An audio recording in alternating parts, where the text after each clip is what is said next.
On the afternoon of August 26, 1926, 57 men were working underground near the tiny Pennsylvania town of Clymer. At exactly 1 o'clock, the mine exploded. 5 or 6 minutes later, it exploded again. The second blast tore through the underground workings, destroyed ventilation structures, and sent flame and coal dust more than 100 feet into the air outside. Families, they started running toward the mine. Rescue crews, they went underground. Some, they came back. Others, they were driven out by poisonous gas. And before the day was over, a machine shop had been turned into a temporary morgue. 44 men were dead. Some families, they lost more than one. And in several little houses around the mine, 2, even 3 caskets would soon sit together in the same front room. And here's the part that makes this even harder to comprehend. The mine normally employed hundreds of men. It was running late that day. 44 dead. Was the disaster on a lucky day?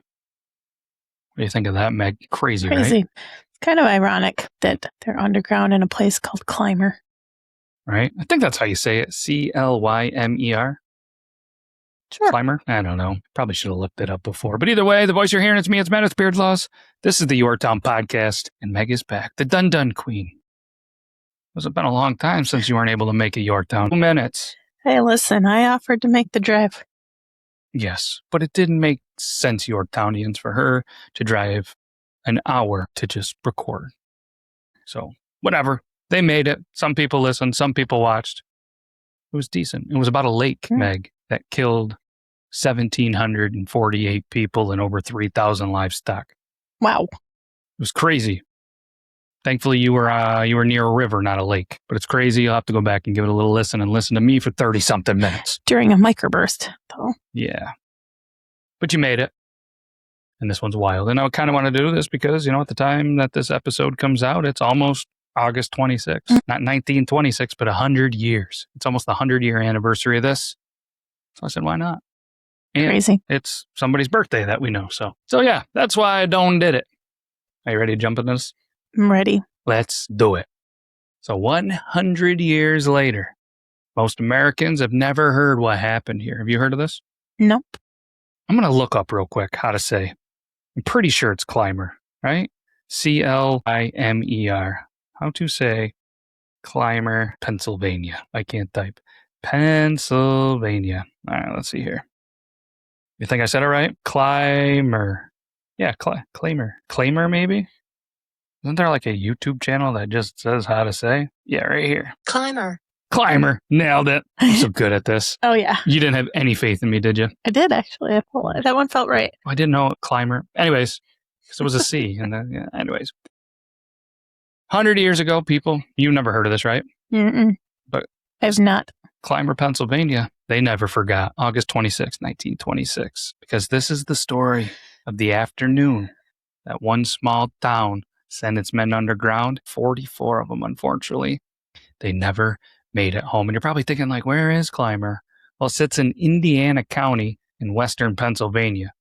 Just another one of those lovely places where it's like different state within a state that's named after county by a state after something. Doesn't make sense sometimes, does it? No. So roughly 6 miles southwest of Pittsburgh. So it's probably a good little over 8 hours from us, just to throw that in perspective. So today you can drive right through this part of Pennsylvania and know what you'll see? You'll see wooded hills, houses, churches, and small communities that are scattered between them. But a century ago, much of life here revolved around something that you couldn't see from the road. Any guesses, Meg? Coal. Yes. Western Pennsylvania was coal country. That sounds cool. Coal country. Sounds like a type of music. Mm-hmm. Ladies and gentlemen, y'all ready for some coal country? And communities like Clymer existed because men were willing to go underground and bring it out. How much would you have to make an hour to be a coal miner? Right now. Like tomorrow. I wouldn't do it. Not even for a set amount of money. No. I don't think I would either. My grandfather was a coal miner. Yeah? And I guarantee you he wasn't making anywhere near what the people do today. I mean, not only is it brutal, exhausting, filled with whatever, but just, I don't know. Shout out to the people that are working mines even to this day. I don't know how you do it. Well, you do it for the money. Nobody's down there truly probably enjoys it, right? Right. Maybe they do. I don't know. Some people enjoy jumping from airplanes and climbing mountains and whitewater rafting, and that's all crazy. Not for me. Not for me. Clymer #1 mine had opened in what year, Meg? Any guesses?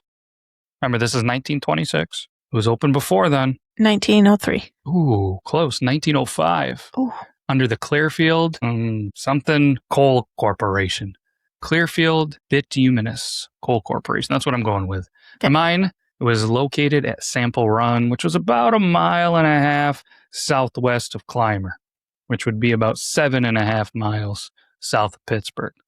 So by 1926, generations of everyday life had grown around operations just like this. You know, just like we didn't grow up around it, but remember the Flintstones, the whistle, right? Mm-hmm. People, everyday life, they hear the whistles. Then there was the shifts, the tracks, the coal cars, men walking to work with lunch buckets, probably still Coleman's. Women, they were running the house. Children, knowing when dad should be home. Paychecks from the mine moving through the stores, moving through the businesses, moving through the family.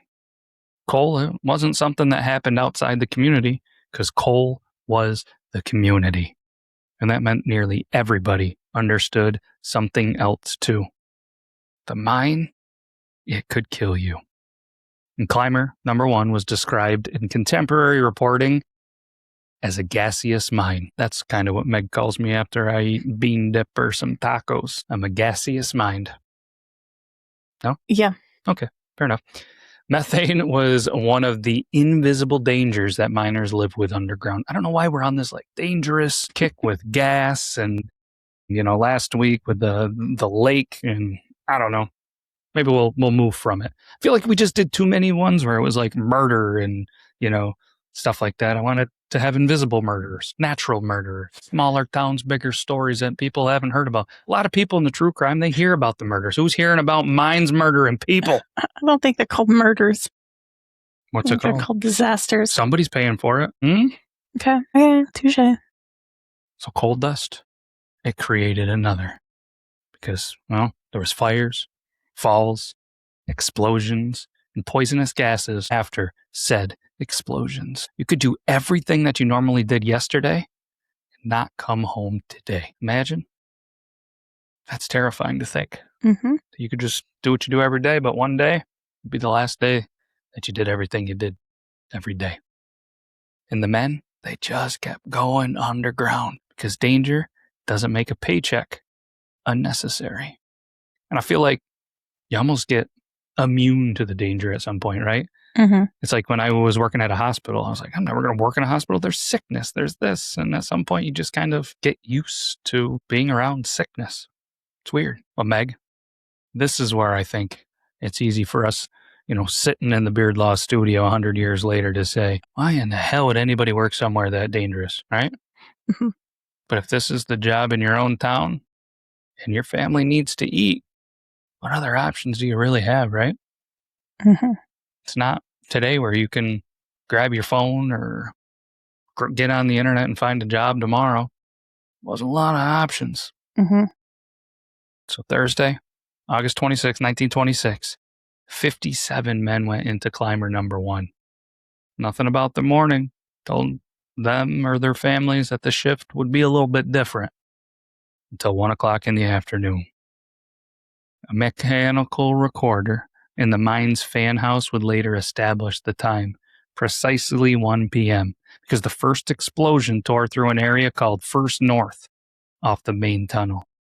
Pretty creative name, huh? Mm-hmm. The force had actually traveled through the workings. Large doors in the manway and airway, roughly 1.5 miles away, were blown apart. 1.5 miles away, the doors blew off. That is crazy to think about. Mm-hmm. Outside, people heard something that they thought was thunder.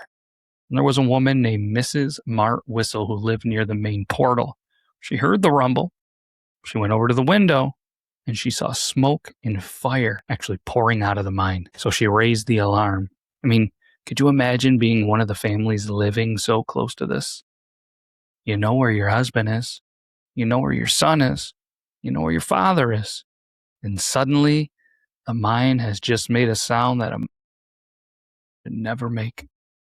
But the first explosion, unfortunately, wasn't the end, Meg. It was like 5 or 6 minutes. Thankfully, it wasn't 6 or 7. And then the mine exploded again. And the second blast, it ripped through workings that were already damaged by the first. Ventilation doors, they were destroyed. Tile stoppings, they were leveled. Flame and coal dust blasted from the mine entrance and rose more than 100 feet into the air. That's a tough visual, huh? Mm-hmm. Just coal, pretty flammable stuff. That's why it was used. Yeah. In ships and heating homes and everything else, right? Mm-hmm. To this day, people are still using charcoal on their barbecue grills, you know? Mm-hmm. And now everybody around Sample Run, they knew something terrible had happened underground. But the question was how many men were still alive? Because there were 57 men that went underground at that shift. And that number matters, Meg, because Clymer No. 1 would normally have employed between 400 and 500 workers. But the mine was operating on what was called slack time, or reduced work. So only 57 happened to be underground when that explosion came. I mean, think about that. 44 men were about to die. And one of the most horrifying facts of the entire story is that this happened on a day when the mine was pretty much empty. Because if that was a normal full shift, I mean, we could be talking about one of the worst mining catastrophes in American history. So it was a very unlucky and lucky day. Yes, very unlucky for 44 people, but very lucky for the other 300 and something that happened to not be there. And that's one of those facts where calling anybody lucky kind of feels completely wrong, right? Mm-hmm. 44 families are about to get the worst news imaginable that they probably felt already rumble. I mean, that's got to be just a gut-wrenching feeling. Awful. Ugh. What about the hundreds of men that weren't down there? I mean, could you even go back to work in a mine knowing that you probably just had your life saved because of a slack day? Hard to think about. What's even crazier is the 9 miners working closer to the opening. They escaped without an injury. So that leaves 48 if you're keeping up with the math. And outside the mine, people were coming. So when most of us imagine an explosion, I feel like our instinct is simple, right? Mm-hmm. Get away. But when a coal mine explodes and your people are underground, somebody's got to go towards it, right? Mm-hmm. So rescue teams, they arrived from mines throughout the area. They knew exactly what they were entering. The explosions had destroyed parts of the ventilation system, smoke-filled passages, toxic gases collected underground. Tracks were twisted, rock had fallen, doors had shattered. Every obstacle meant more time. And underground, unfortunately, time was oxygen. So Father F.S. Condry of the St. Anthony's Roman Catholic Church joined the rescue effort. Teams began clearing the wreckage and working their way into the mine. Again and again, lethal gases, they forced them back. A crew, they could only stay underground so long before they had to actually retreat and grab some air. It's kind of like watching Gordon Ramsay on Uncharted be down there free diving. His lungs aren't used to it, right? Right. So as they're retreating, another group went in. I mean, imagine waiting outside. Every time somebody appeared at the entrance, you looked for one face. That's it, one. Your husband, your dad, your brother, your uncle, your grandpa. And then sometime before 2 p.m., men came out alive. 4 miners were brought from the mine in coal cars, alive. They were given artificial respiration and taken to Dixonville Hospital. Suddenly there was a little bit of hope, right? Because if 4 survived, maybe Meg, maybe others did too. One of the survivors, his name was Mike Puro. His father, John, had been underground with him. After the explosion, Mike tried to get his father out. John understood something his son didn't want to accept. Trying to save him, probably going to kill them both.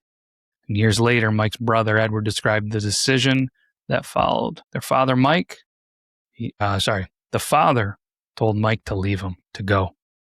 Because he knew if Mike stayed, neither of them would make it out.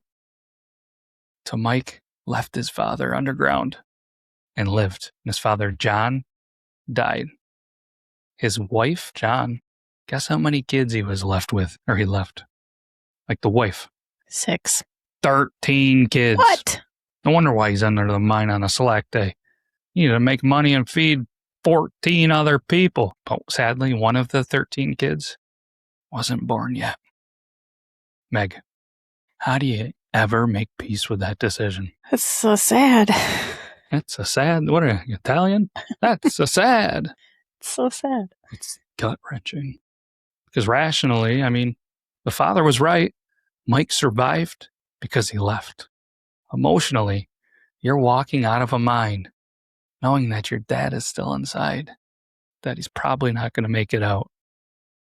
And another survivor gives us one of the most vivid accounts of what it was like underground. Are you ready? Andrew Ryshansky had only been living in Clymer for about 8 weeks. It's like 2 months.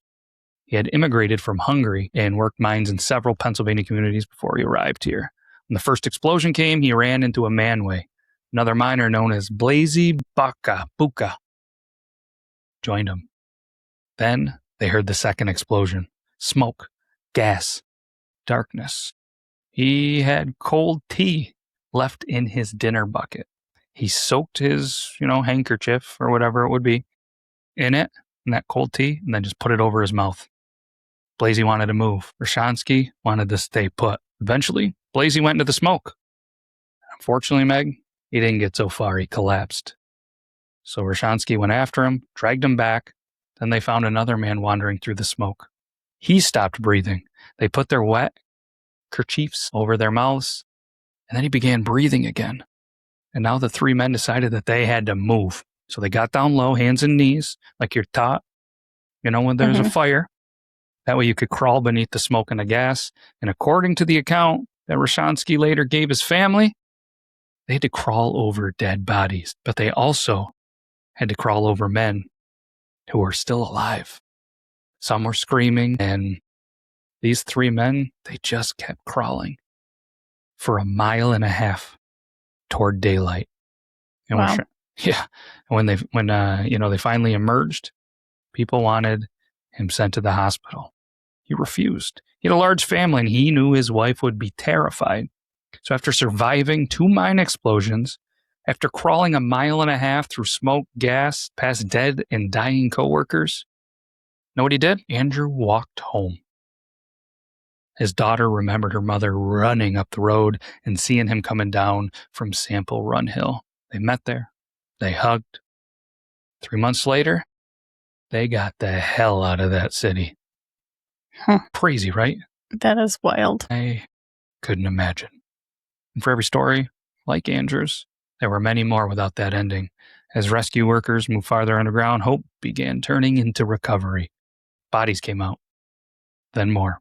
By late afternoon, officials needed somewhere to put them, so there was a machine shop belonging to the coal company, became an improvised morgue.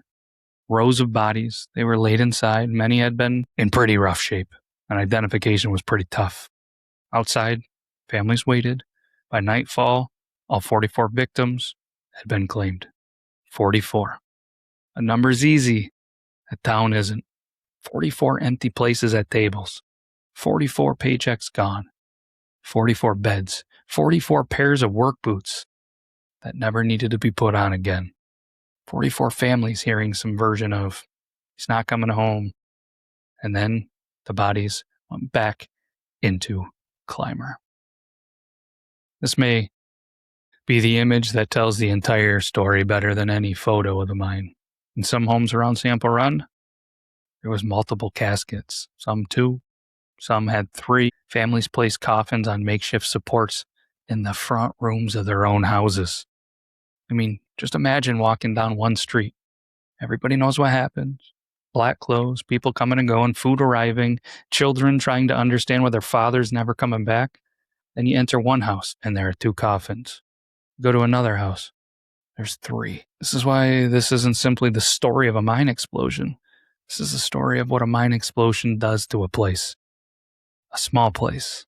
I mean, the blast happened underground, but the disaster happened in the houses. I mean, that's tough, right, Meg? Uh-huh. Not the 100-foot blast, not even the number 44. 2 or 3 coffins in somebody's family's front room. And it's not like these weren't strangers who happened to work in the same building. They lived together. They went to the same churches. The kids knew each other. They shopped at the same stores. They worked besides brothers and cousins and neighbors. Mine didn't lose 44 employees. Clymer lost 44 of its people. I'm kind of glad that's like a phased out career. Yeah. I mean, I'm sure there's still some, but it's not like it used to be. No. I mean, coal's not really productive. How many coal mines still exist in the United States? What do you think, Meg? If you had to guess. 27. As of the most recent data from the U.S. Energy Information Administration, there are 524 producing coal mines operating in the U.S., which in 2008, there was 1,458.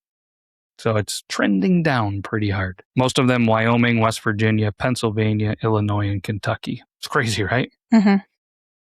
So why did Clymer No. 1 explode? The mine had been known to contain gas. Methane mixed with air can become explosive. Coal dust can turn an initial ignition into something vastly destructive. That was known in a complete nightmare in the early 20th century and everything else. So the Federal Bureau of Mines investigated this disaster in pretty good detail for what it was in 1926. And the surviving, records includes a 95-page investigation of this explosion.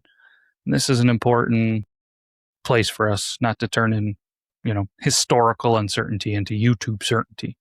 Retellings of Clymer sometimes reduce the disaster to one neat sentence about the one exact spark, but the historical record is much more complicated. But what we can say confidently is that this was an explosion that was involving combustible gas and coal dust inside a mine that was known to be pretty gaseous, Once the initial explosion occurred, that dust and gas could turn underground passages into pathways for destruction. When the first blast damaged ventilation, well, the conditions became even more dangerous, which probably explains why the second explosion came just a couple of minutes later, right? Mm-hmm. And it explains why rescue workers weren't simply climbing through debris. The mine itself remained capable of killing them. Here's something that sounds unbelievable from 2026, right? There's still mines. We just talked about it. Yeah, right. Not just in Pennsylvania, not only around Clymer, across coal country. Men, they kept going underground. Some survivors of mining disasters, they went back underground. Andrew Rishkansky, who crawled out of that one and then walked home to hug his wife. Uh-huh. He continued working as a miner until he was 73 years old. Could you imagine, Meg, surviving that and then just going back into a different mine? Well, I mean, sometimes if it's what you know, and it's all you know. I guess. I'm assuming back then most of them started working very young. Yeah. It's a good assumption. And like I said, what's the alternative? These communities weren't built around unlimited career choices. They were built around coal. Company needed workers. I feel like I'm at least maybe going to switch it up and be a farmer or something, right? Mm-hmm. Were they able to recover everybody that was down there? Yeah, maybe if you weren't scrolling whatnot or whatever you got going on your phone. We explained there were survivors, the workers, and all 444 bodies did come out. And then the survivors that were there, because a lot of them were at the... You're going to rewatch this episode. Is that what you meant or no? I'm just being a smart aleck. Oh, yeah, I guess so. Okay.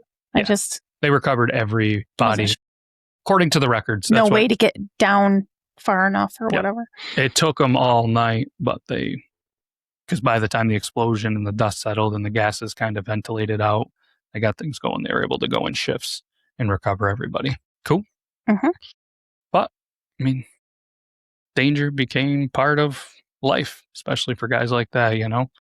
And Pennsylvania suffered more major mine disasters than any other state in historical federal mining records. Clymer wasn't even the deadliest mining disaster Pennsylvania had ever seen. There had been explosions killing more than 100 men, more than 200 men. Across America, thousands of miners would die in fires and explosions during the first decades of the 20th century. The extraordinary thing wasn't that mining could kill dozens of people at once. It was how often communities were expect just to absorb it, right? Just bury their dead and continue on. 5 days after the explosion, that's what Clymer had to do. August 31st, 1926, 44 men were laid to rest across 3 different cemeteries. I mean, think about those 5 days, what it must have felt like, right? Thursday, explosion. Friday, bodies home. Saturday, Sunday, Monday, funeral, funeral, funeral. Over and over and over. One procession would end while another was preparing, and it just kept going. Funerals are done. Then Tuesday came. Kids still needed food. Bills still were there. The mine still existed. The town had continued to be a town, right? That's something disaster documentaries sometimes miss.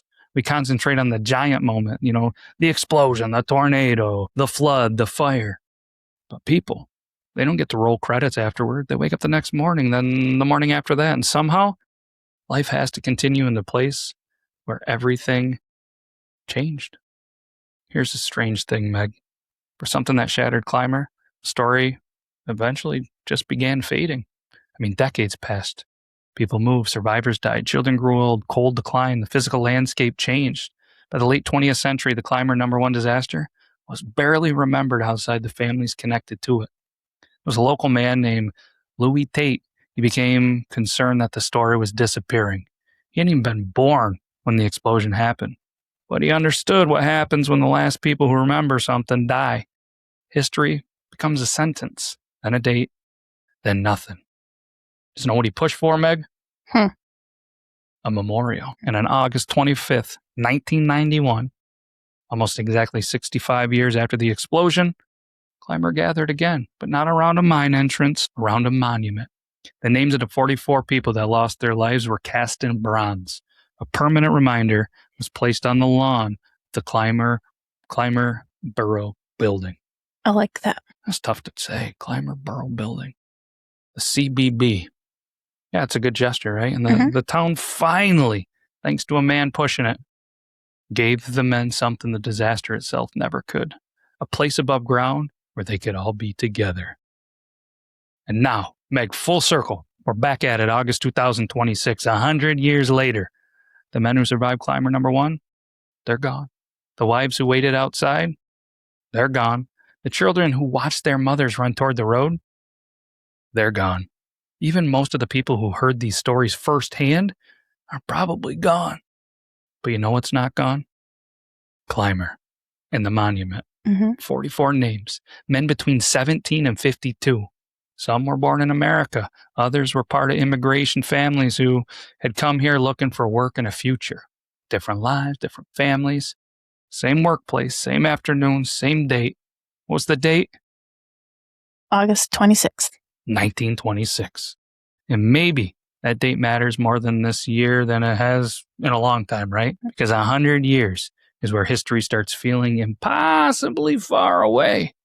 I mean, 1926, there was no smartphones, no TVs in American homes. It was before the Great Depression, before World War II. It was a different America. But take away the coal mine, and the people aren't very different from us. They went to work. Their families expected them to come home. Somebody packed a lunch. Somebody probably argued that morning. Somebody probably forgot to say goodbye. Some kid probably assumed dad would just be there later. Because that's what normals day do, right? The normal days. They trick you into believing they're guaranteed to remain normal. And if you visit Clymer today, you don't see flames shooting 100 feet into the air. You don't hear rescue crews shouting. You don't see ambulances racing along Sample Run Road, which sounds like it could be on Mario. You don't see 44 bodies inside a machine shop. You don't see coffins in families' living rooms. You see a small Pennsylvania community, homes, roads, trees, people just living ordinary lives. But on the lawn of the borough building stands a marker, and on it There's how many names, Meg? 44. And that's what remains when a disaster becomes history. Names, dates, stories. Families refuse to let disappear. 100 years ago, 57 men went underground, Meg. 9 escaped without injury. 4 were rescued. 44 never came home. And somehow, even that wasn't the worst version of what could have happened, because Clymer No. 1 normally employed hundreds. August 26th just happened to be a light day. Lucky day, I guess, if you can possibly call it that. I think that's what I'm going to remember about this one, right? Not the explosion, not the mine, those houses. 2 coffins, 3 coffins, because that's when 44 stops being a statistic. The explosion happened underground, but the disaster belonged to the town. And 100 years later, Meg, Clymer still carries it. This is Clymer, Pennsylvania, a small town built above coal. And one terrible afternoon, when what happened underneath changed everything above it. I'm Matt. That's Meg. And this is the Your Town Podcast. The strange, dark, and unbelievable true places, true stories, small town, big danger. That's all I got. You got anything else? Nope. All right. Do it again next week? Mm-hmm. Sounds good. Take care, everybody. Bye-bye.